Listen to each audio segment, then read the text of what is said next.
The overall goal of this procedure is to retroductally administer therapeutics to the submandibular glands to assess their efficacy in combating salivary dysfunction. This method can help answer key questions in the field of salivary gland disorders, such as what therapies can protect against or restore salivary gland function against radiation. The main advantage of this technique is that salivary glands can be treated locally, thereby reducing the risk of non-target tissue side effects.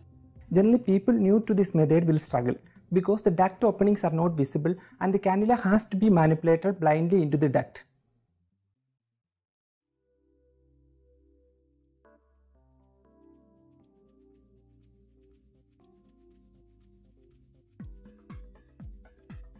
Before beginning the procedure, cut a 10 cm length of PE10 polyethylene tubing with a scalpel.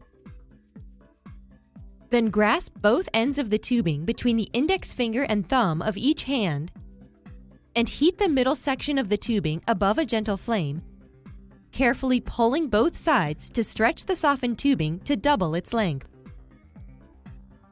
Next, use a scalpel to cut the tubing in the middle at a 45-degree angle to obtain 2 cannulae, each with a tapered end. Stretch the non-tapered end of one of the cannulae over the 29-gauge needle of a 0.5 cc insulin syringe. Then remove the cannula and draw 220 microliters of saline solution into the syringe. Tap the syringe shaft to dislodge any air bubbles and reattach the cannula over the needle.